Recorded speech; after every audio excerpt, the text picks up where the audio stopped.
தமிழக வெற்றிக் கழகத்தின் தலைவர் தளபதி விஜய் திருச்செந்தூர் முருகன் கோவிலுக்கு திடீர் பயணம் மேற்கொண்டார். பட்டு வேட்டி சட்டையில் எளிமையாக வந்த அவருக்கு கொடுக்கப்பட்ட பூரண கும்ப மரியாதை பெரும் எதிர்பார்ப்புகளை உருவாக்கியுள்ளது. யாரும் எதிர்பாராத இந்த பயணமாக சென்னையிலிருந்து தனி விமானத்தில் மதுரைக்கு வந்து அங்கிருந்து சாலை மார்க்கமாக திருச்செந்தூர் வந்தடைந்தார். அதிகாலை 5 மணிக்கு கோவிலுக்கு வந்த விஜய்க்கு நிர்வாகம் சார்பில் பூரண கும்ப மரியாதை அளிக்கப்பட்டு பொன்னாடை அணிவித்து வரவேற்பு கொடுக்கப்பட்டது.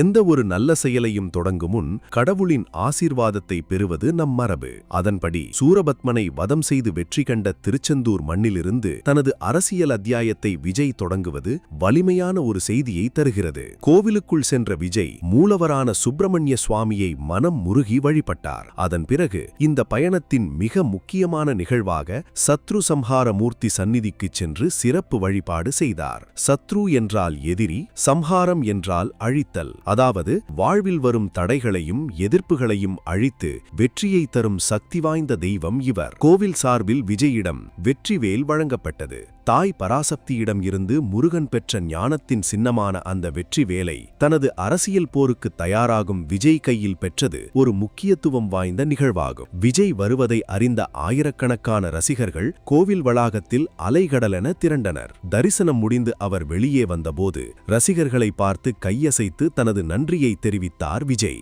சத்ரு சம்ஹார மூர்த்தியை வணங்கி வெற்றிவேலை கையில் ஏந்தியுள்ளது வரவிருக்கும் அரசியல் சவால்களை அவர் சந்திக்க தயார் என்பதை உணர்த்துகிறது. இந்த ஆன்மீக பலத்துடன் அரசியல் களத்தில் அவர் என்ன மாற்றங்களை கொண்டு வரப்போகிறார்? உங்கள் கருத்துக்களை கமெண்டில் தெரிவியுங்கள். எங்க சேனலை சப்ஸ்கிரைப் செய்து பெல் ஐகானை கிளிக் செய்யுங்கள். நன்றி.